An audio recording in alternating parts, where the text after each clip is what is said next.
एक ऐसा सफ़र जिसका आगाज़ तो आम सा था, मगर रास्ते में आने वाले मोड़ ने जिंदगी की तमाम हदें बदल दी।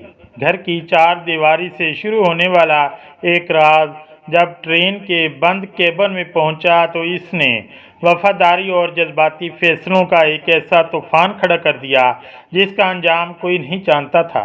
आइए सुनते हैं आसिम की जिंदगी का वो सनसनीखेज किस्सा जिसने सब कुछ तबाह बर्बाद या हमेशा के लिए तब्दील कर दिया। मेरा नाम आसिम है। हम लोग कराची में रहते हैं। हमारी फैमिली में मेरे अम्मा अब्बू बड़ा भाई और एक छोटी बहन है। हमारा दूध का कारोबार है। भाई और अब्बू सारा दिन दुकान पर होते हैं। रात को कभी 1 बजे और कभी 2 बजे वापस आते हैं। हमारे घर का माहौल बहुत सख्त है। अब्बू से सब डरते हैं और अब्बू सख्त मिजाज के हैं। मैंने अभी एफएससी का फाइनल इम्तिहान दिया था और फारिग था। अब्बू और भाई ने कई दफ़ा कहा कि दुकान पर आ जाया करो, लेकिन मेरी दिलचस्पी नहीं थी, इसलिए मैं दुकान पर नहीं जाता था। या तो घर पर रहता नहीं तो दोस्तों के साथ टाइम गुजारा करता था। अब्बू और भाई जब दुकान पर चले जाते तो घर का माहौल चेंज हो जाता और सब लोग सुकून का सांस लेते और भाभी बगैर दुपट्टे के घूमती रहती। भाई को शादी को 2 साल हुए थे और अभी कोई बच्चा नहीं था। सुबह सुबह लेट सोकर उठता था। मैं रूम से बाहर आता तो घर का माहौल चेंज होता। बहन और भाभी टीवी देख रही होती, अम्मा किचन में होती।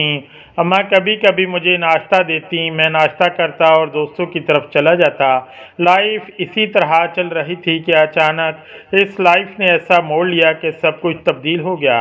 अब आपको बताता हूँ कि यह सब हुआ कैसे। दोस्तों, मैं बैठकर मोहब्बत की फिल्में तो बहुत देखता था, लेकिन कभी प्यार का मूड नहीं हुआ कि कोई लड़की मिल जाए तो इसको प्रपोज करूं। एक दिन मैं अपने दोस्तों की तरफ गया तो कोई भी घर पर नहीं मिला। सब दोस्त कहीं काम से निकले हुए थे, इस वजह से घर वापस आना पड़ा। घर में दाखिल हुआ तो अम्मा और भाभी बाहर सेन में वॉशिंग मशीन में कपड़े धो रही थीं। भाभी मुझे देखते हुए बोली, आसिम अच्छा हुआ तुम आ गए। ये कपड़ों की बाल्टी लेकर ऊपर छत पर चलो, मैं ये कपड़े धूप में डाल दूं। मैंने कपड़ों से भरी बाल्टी उठाई और ऊपर लेकर चला गया। पीछे भाभी भी ऊपर आ गई। कपड़े धोने की वजह से भाभी के कपड़े गीले हो रहे थे। भाभी ने मुझे कहा, आसिम बाल्टी में से कपड़े निकाल कर मुझे दो, मैं तार पर डालती रहूं। मैं बाल्टी से कपड़े निकाल निकाल कर भाभी को दे रहा था। भाभी मेरे आगे खड़ी थीं और तार पर कपड़े डाल रही थीं। ये पहली दफ़ा ऐसा था कि मैं कोई घर का काम कर रहा था और भाभी इस तरह मेरे करीब खड़ी थीं और गीले कपड़े तार पर डाल रही थीं। कपड़े निकालते हुए मेरे हाथ में एक लड़कियों की ब्लैक कलर के कपड़े आ गए। मैं इसको देख ही रहा था कि भाभी ने मुझे पीछे मुड़कर देखा और मेरे हाथ से वो लेते हुए बोली, बेशर्म क्या देख रहे हो, लाओ मुझे दो। भाभी ने मेरे हाथ से कपड़े लेकर तार पर डाल दिए और बोली, और कपड़े निकालो। मैंने बाल्टी में हाथ डाला और कपड़े निकाले कि भाभी ने पीछे मुड़कर मुझे देखा और मेरे हाथ से कपड़े लेते हुए बोली, आसिम तुम नीचे जाओ और कपड़े अम्मा से लेकर आओ। मैं खाली बाल्टी नीचे लेकर गया तो अम्मा कपड़े धो रही थीं। मुझे देखकर बोली, आसिम और भी कपड़े लेकर जाओ। मैं अम्मा के पास खड़ा हो गया। अम्मा ने कपड़े निकाल कर मेरी तरफ देखा और कहा, आसिम। मैंने एकदम कहा, जी अम्मा। तो इसने कहा कि ये कपड़ों की बाल्टी ऊपर लेकर जाओ। मैंने बाल्टी उठाई और ऊपर भाभी के पास लेकर चला गया। भाभी दीवार की तरफ मुड़कर बाहर की तरफ देख रही थी। हमारे घर के पीछे एक ग्राउंड था और भाभी इसी तरफ देख रही थी। भाभी बाहर देखने में इतनी मगन थी कि इनको मेरे आने का पता ही ना चला। मैंने कपड़ों की बाल्टी रखी और भाभी के पीछे से बाहर की तरफ देखने लगा कि भाभी क्या देख रही हैं। मैं भाभी के पीछे खड़ा होकर बाहर देखने लगा तो देखा तो नीचे ग्राउंड में एक गधा खड़ा था और भाभी गधे को देख रही थी। मैं भी ये सीन देखने लगा तो भाभी को लगा कि मैं आ गया हूँ और पीछे मुड़ते ही मुझे देखते हुए बोली, ओए क्या कर रहे हो, कुछ शर्म है तुम्हें। मैंने कहा, सॉरी भाभी, वो बाहिर जो आप देख रही थीं इसको देख रहा था मैं भी कि भाभी क्या देख रही हैं। भाभी बोली ओके, लेकिन आइंदा ऐसी हरकत नहीं करना वरना तुम्हारे भाई और अब्बू को बता दूंगी। मैंने कहा भाभी सॉरी, आइंदा नहीं होगा, माफ़ कर दें। भाभी बाल्टी से कपड़े निकाल कर तार पर डालने लगी और कपड़े डालकर नीचे चली गईं। मैंने शुक्र अदा किया कि बात ज़्यादा गड़बड़ नहीं हुई, क्योंकि इस टाइम भाभी भी ये सीन देख रही थी। इस वजह से भाभी ने ज़्यादा कुछ नहीं कहा। मैं नीचे जाने लगा तो ख्याल आया कि भाभी जो अपने कपड़े डालकर गई थी इनको देखा जाए। मैं ऊपर अकेला था, भाभी नीचे चली गई थी और मैं कपड़ों को उल्ट पुल्ट कर देख ही रहा था कि भाभी ऊपर आ गई और मुझे इसके कपड़े देखते हुए बोली आसिम ये क्या कर रहे हो। भाभी की आवाज़ सुनते ही मैंने इसे तार पर डाल दिया और नीचे चला गया। आज का दिन ही अजीब था, कुछ समझ नहीं आ रहा था कि क्या हो रहा है।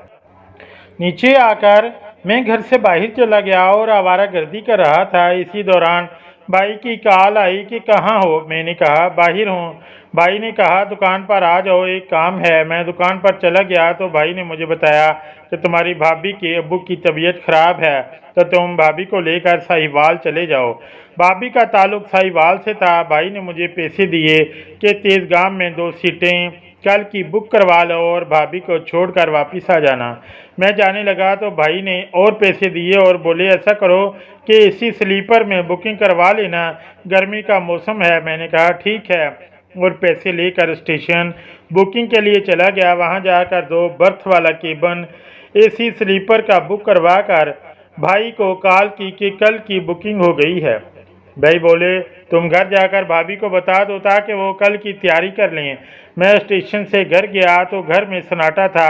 छोटी बहन टीवी देख रही थी, अम्मा और भाभी नज़र नहीं आ रही थीं। मैंने छोटी बहन जिसका नाम किरण है इससे पूछा किरण अम्मा और भाभी कहाँ गई हैं। किरण बोली भाई अम्मा और भाभी बाजार गई हैं, आपने भाभी की बुकिंग करवा ली। मैंने कहा हाँ करवा ली। तो किरण बोली भाई खाना लगा दूँ।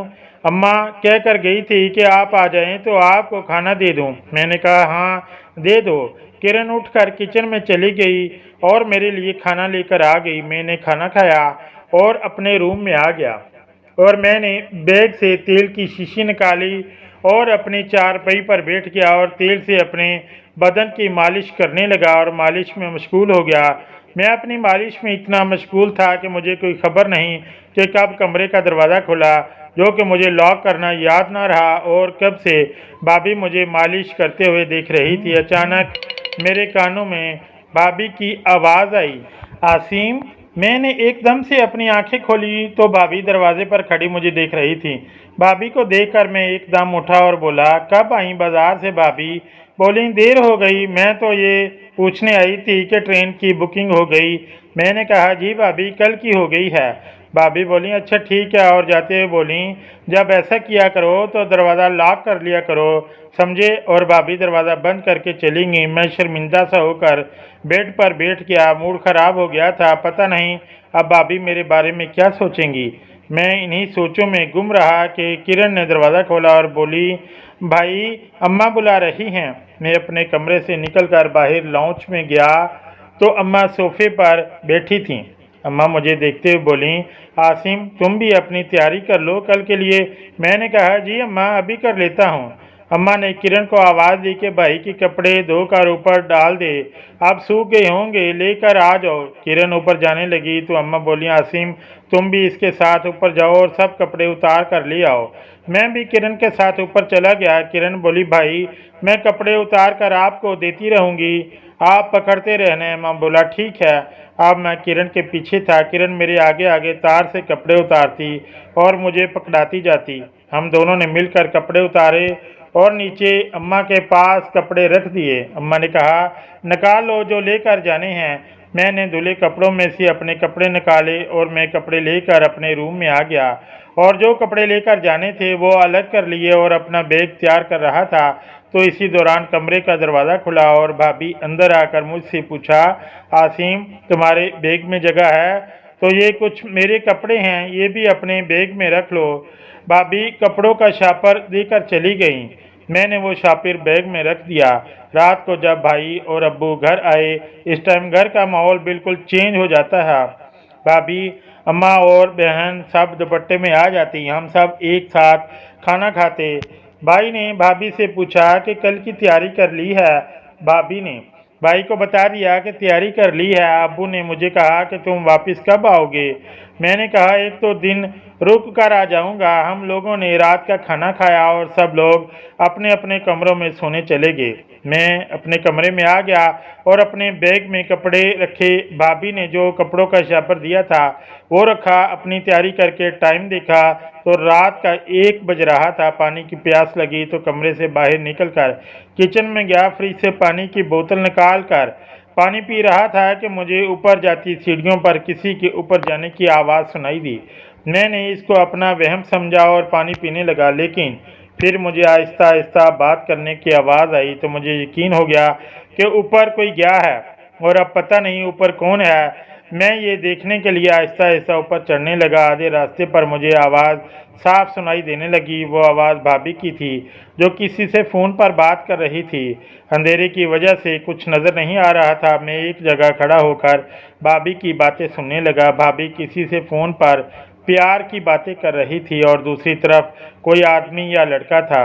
मैं परेशान ये सब बातें सुन रहा था कि भाई के होते हुए किसी और से बातें कर रही है। मैं इनकी बातें सुन रहा था कि अचानक भाभी की आवाज़ आई। वो किसी को कह रही थी कि मेरा काम हो गया है और अब वो नीचे जा रही हैं। ये सुनते ही मैं नीचे की तरफ आ गया और फ्रिज से पानी निकाल कर पीने लगा। भाभी ने जब नीचे किचन में मुझे देखा तो एकदम चौंक गई और मुझे देखते हुए बोली, तुम क्या कर रहे हो। मैंने कहा, भाभी पानी पीने आया था। मैंने भाभी से पूछा, भाभी आप इस टाइम ऊपर करने गई थी। भाभी बोली, कुछ कपड़े ऊपर डाले थे वो देखने गई थी, लेकिन अभी तक सूखे नहीं, इसलिए वापस आ गई। सुबह तक सूख जाएंगी तो फिर उतार लूँगी। ये कहते हुए भाभी अपने रूम में चली गई। मैंने पानी पिया और अपने रूम में आ गया और अब जो कुछ हुआ था इसके बारे में सोचने लगा कि भाभी फ़ोन पर किससे बात कर रही थी और भाभी का कोई पुराना चक्कर है। भाभी घर से तो बहुत कम बाहर जाती हैं और जब भी बाहर जाना हो तो अम्मा के साथ ही जाती हैं। भाभी का चक्कर पता नहीं कब से है। ये सोचते सोचते मेरी आंख लग गई और सुबह अम्मा ने मुझे उठाया कि 11 बज गए हैं, उठो नाश्ता करो और आज तुमने जाना भी है। भाभी को लेकर ये सुनते ही मैं उठ गया और वॉशरूम में जाकर फ्रेश हुआ। रूम से बाहर निकला तो अम्मा किचन में नाश्ता बना रही थी। भाभी अपने रूम में थी। मैं लॉन्च में आ गया और टीवी देखने लगा। छोटी बहन भी लॉन्च में टीवी देख रही थी। मैंने किरण को कहा कि पानी पिला दो। किरण सोफे से उठकर किचन से बाहर पानी लेने गई और पानी देकर मेरे सामने बैठकर बोली, भाई आपके तो मज़े हैं, आप तो आज साहिवाल जा रहे हैं घूमने के लिए। मैंने किरण की तरफ देखा और बोला, तुम भी चलो। किरण बोली, भाई मैं कहाँ जा सकती हूँ, आपको तो पता है अब्बू और अम्मा मुझे नहीं जाने देंगे और अम्मा भी अकेली होंगी। मैंने किरण को कहा कि अब्बू से मैं पूछ लेता हूँ, लेकिन अब तो बुकिंग हो गई है, कल मुझे कहती। किरण ने कहा, चलें कोई बात नहीं, फिर कभी सही, लेकिन आज मेरा एक काम करें। मैंने कहा, हाँ बोलो क्या काम है। किरण ने अपना मोबाइल मुझे देते हुए कहा, भाई ये हैंग हो जाता है, कोई फंक्शन काम नहीं कर रहा। मैं मोबाइल देखने लगा। इतने में अम्मा नाश्ता लेकर आ गई। अम्मा नाश्ता टेबल पर रख कर सामने बैठ गई। मैंने किरण से कहा, अभी मार्केट जाकर तुम्हारा मोबाइल ठीक करवा दूंगा और मैं नाश्ता करने लगा। मैंने नाश्ता ख़त्म किया तो भाभी की आवाज़ आई, आसिम इधर आना। मैं भाभी के रूम में गया तो भाभी बोली, आसिम ज़रा ये बैग तो बंद कर दो, इसकी जिप बंद नहीं हो रही। मैंने भाभी से कहा कि आप दोनों तरफ से बैग को दबाओ, मैं जिप बंद करता हूँ। भाभी ने झुककर बैग को दोनों तरफ से दबाया और मैं भाभी के सामने बैठकर जिप बंद करने लगा। मैं जिप आहिस्ता आहिस्ता बंद कर रहा था। भाभी मेरी तरफ देखते हुए बोली, आसिम जल्दी करो। मैंने कहा, भाभी और ज़ोर से दबाओ। भाभी ने झुक कर और जोर लगाया। भाभी मुझे देखते हुए बोली, ओए जल्दी करो बदमाश, मैं थक गई हूँ। मैंने इसको देखते हुए कहा, भाभी बहुत टाइट है आपकी। भाभी ने कहा, ओए क्या टाइट है। मैंने एकदम बात बदली और कहा, भाभी ये बैग की जिप बहुत टाइट है, मुश्किल से बंद हो रही है। भाभी बोली, तुम तो जवान हो तो जोर लगाओ। मैंने कहा, जी भाभी जोर लगा रहा हूँ। और ये कहते हुए बैग की जिप बंद कर दी और खड़ा हो गया। भाभी भी सीधी हो गई। भाभी बोली, बस अब सब तैयारी हो गई है, तुम्हारे भाई आएंगे तो स्टेशन छोड़कर आएंगे। मैं भाभी के रूम से बाहर आया तो किरण बोली, भाई मेरा मोबाइल ठीक करवा दें। मैंने कहा, मेरी बहन अभी जाता हूँ। किरण ने कहा, भाई इसमें मेमोरी कार्ड भी डलवा दें। मैंने कहा, तुम ऐसा करो, दूसरा मोबाइल क्यों नहीं ले लेती। किरण बोली, भाई न्यू मोबाइल तो बहुत महंगा होगा और अबू नहीं लेकर देंगे। मैंने इसको मोबाइल वापस करते हुए कहा, ये रखो, और मैं अब्बू से पैसे लेकर अपनी बहन के लिए न्यू मोबाइल लेकर आता हूँ। मैंने बाइक निकाली और दुकान पर चला गया। अब्बू और भाई काम में बिजी थे। अब्बू ने मुझे देखा तो पूछा, खैरियत, कैसे आना हुआ। मैंने कहा, अब्बू वो किरण का मोबाइल ख़राब हो गया है तो पैसे दे दें, इसको न्यू मोबाइल ले देना है। अब्बू बोले, न्यू क्यों, कोई सेकंड हैंड मोबाइल ले लो। मैंने कहा, अब्बू सेकंड हैंड का कुछ पता नहीं होता कितना टाइम चले और इसकी कोई गारंटी भी नहीं होती। न्यू की तो गारंटी भी होती है और आपको तो पता है भाभी चली जाएंगी तो मोबाइल सिर्फ किरण के पास होगा। अम्मा तो मोबाइल इस्तेमाल नहीं करती। भाई ने भी अब्बू से कहा कि आसिम ठीक कह रहा है। अब्बू ने मुझसे पूछा कि कितने का न्यू मोबाइल आएगा। मैंने अब्बू को 25,000 बताए। अब्बू ने पैसे दे दिए। भाई ने कहा कि तुम तैयार रहना, मैं 4 बजे तक आ जाऊंगा, ट्रेन का टाइम 5:30 का है। मैंने कहा, जी भाई हम तैयार हो गए। मैं पैसे लेकर सीधा मोबाइल मार्केट गया और किरण के लिए वीवो Y15 खरीदा और घर आ गया। घर आया तो किरण मेरे हाथ में न्यू मोबाइल देखकर खुश हो गई और इसी खुशी में मुझसे लिपट गई और बोली, भाई वाह, आप तो बहुत अच्छे हैं। अम्मा और भाभी भी आ गईं और मोबाइल देखने लगीं। अम्मा किरण से बोली, आप इसको ख़राब नहीं करना। मैंने मोबाइल में किरण की सिम डाली और इसको मोबाइल के फंक्शन सिखाए तो भाभी बोली, आसिम तैयार हो जाओ, तुम्हारे भाई आने वाले हैं। मैं अपने रूम में गया और मैंने कपड़े चेंज किया और रूम से बाहर आया तो अम्मा खाना लगा रही थीं। भाभी अब अबाया पहनकर अपने रूम से निकलते हुए बोली, आसिम जल्दी खाना खाओ, तुम्हारे भाई आ रहे हैं। मैंने खाना खाया और किरण पानी लेकर आई और पानी रख कर वो चली गई। मैंने खाना ख़त्म किया तो भाई आ गए। भाई बोले, चलो भाई टाइम हो गया है। भाई ने भाभी का सामान गाड़ी में रखा। मैंने अपना बैग लिया। सब मिलकर हम लोग गाड़ी में बैठ गए और भाई हम लोगों को लेकर स्टेशन की तरफ चल पड़े। रास्ते में ट्रैफिक जाम होने की वजह से हम लोग लेट हो गए थे। 5:15 बजे स्टेशन पहुंचे। ट्रेन प्लेटफार्म पर खड़ी थी। हम लोग जल्दी जल्दी एसी स्लीपर की बोगी में चले गए। भाई ने हमारा 2 बर्थ वाला केबिन देखा तो बोले, ये ठीक किया तुमने कि 2 बर्थ वाला करवा लिया। भाभी कहने लगी, हाँ अब यहाँ और कोई नहीं होगा। मैंने कहा, जी भाभी यहाँ कोई नहीं आएगा।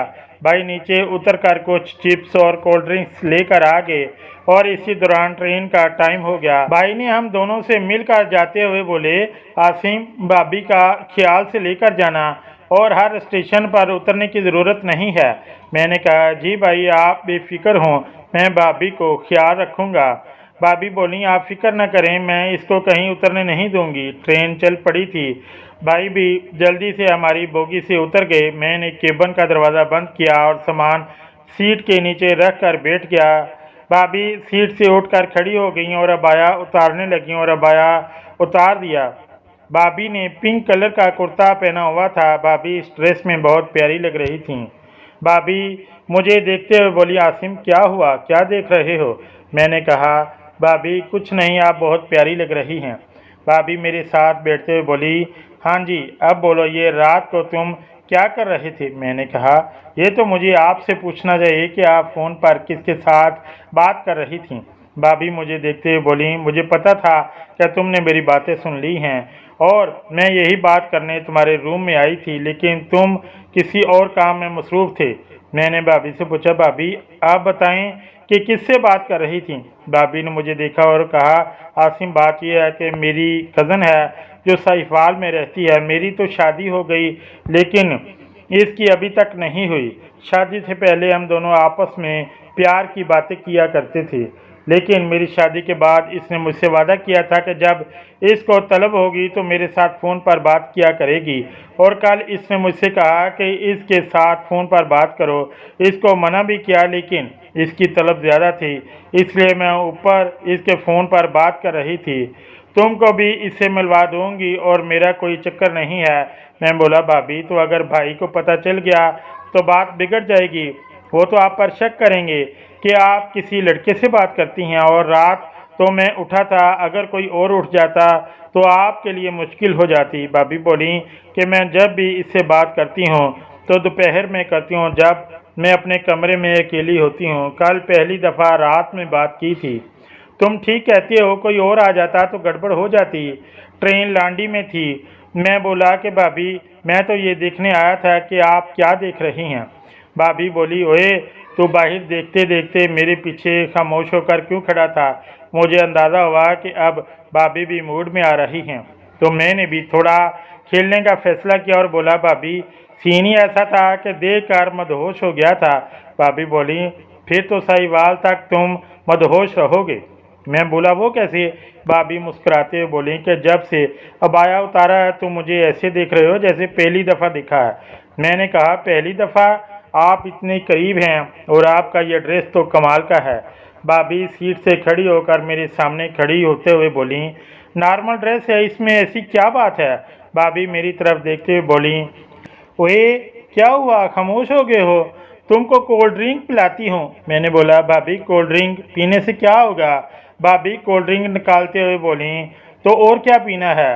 जब ये ट्रेन ने पटरी चेंज की भाभी लड़खड़ा गई और मेरे ऊपर आ गई। मैंने भाभी को पकड़ा, ट्रेन फुल स्पीड में थी। भाभी उठते हुए बोली कि शुक्र है कोल्ड ड्रिंक नहीं गिरी। मैंने बोला भाभी आप बैठे मैं निकालता हूँ। मैंने भाभी के हाथ से कोल्ड ड्रिंक की बोतल लेकर एक डिस्पोजेबल गिलास में इसे डाला और गिलास भाभी के हाथ में थमा दिया। लें ठंडा ड्रिंक पी लें, कुछ तो सीने में ठंड पड़ेगी ना। आसिम तो बहुत अच्छे हो, तुम मेरा कितना ख्याल रखते हो, सच्ची तुम मेरे देवर से ज़्यादा मेरे दोस्त हो। भाभी ने मेरी तरफ शरारत भरी नज़रों से देखा।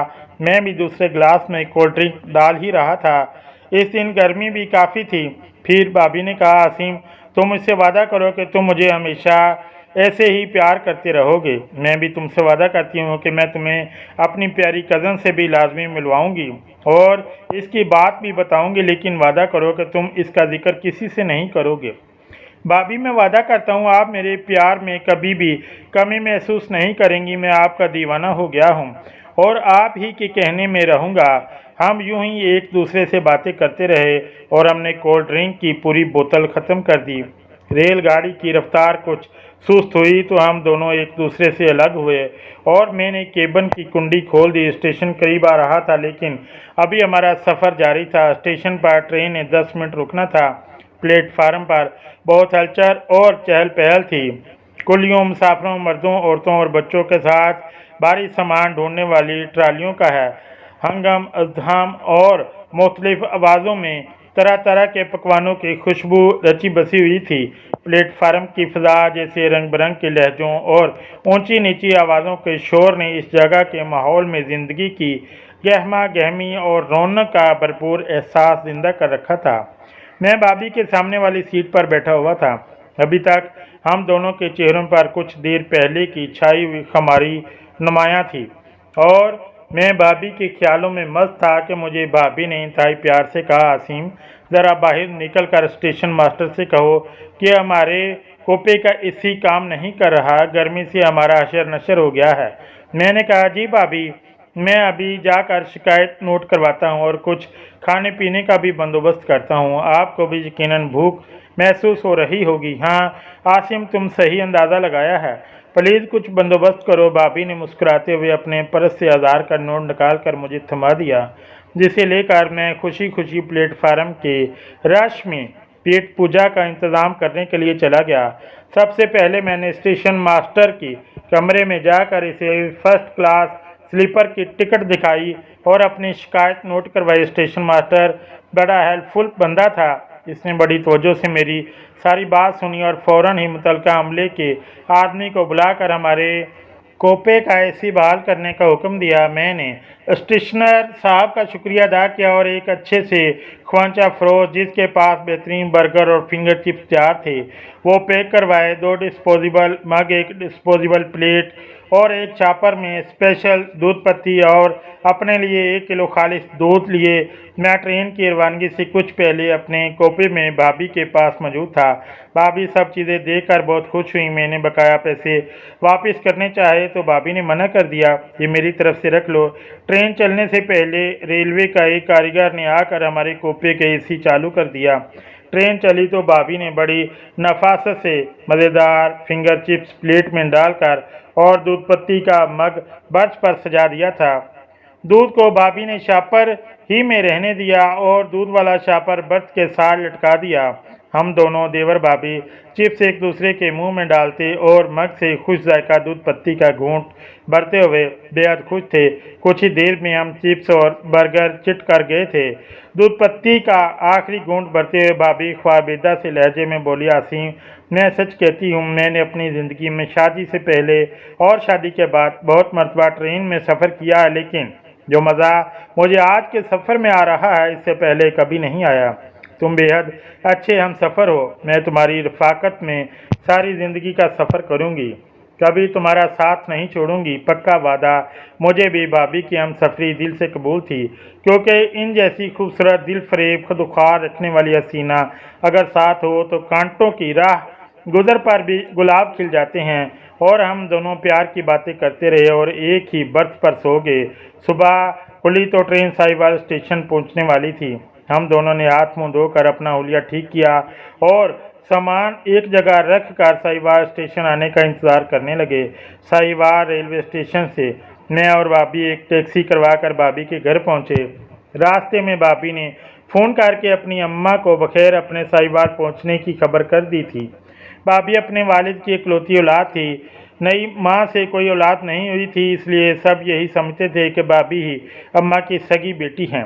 और भाभी की माँ को भी भाभी से बेहद प्यार था। भाभी लोग साहिवाल के एक मुज़ाफ़ाती कस्बे की हवेली में रहाइश पजीर थे। भाभी के घर वाले अच्छे खाते पीते लोग थे। इनके घर में दूध के 12 महीने एक भैंस और एक गाय किले पर बंधी रहा करती थी। जानवरों की देखभाल के लिए भाभी के वालिद ने एक बड़ी उम्र के शख्स को हवेली के बड़े सहन में एक पक्का मकान दे रखा था, जिसमें वो मुलाजिम अपनी बीवी और जवान लड़की के साथ रहा करता था।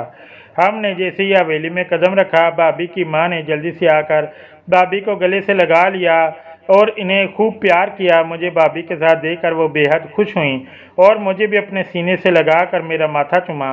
मैं इनकी बेबाकी देखकर हैरान रह गया और चोर नज़रों से भाभी की तरफ देखा। मुझे देखकर भाभी ने आंख दबा दी। शायद भाभी ने अपनी माँ के गले लगते हुए इनके कान में कोई बात कही थी, लेकिन मुझे इसका इल्म नहीं हो सका।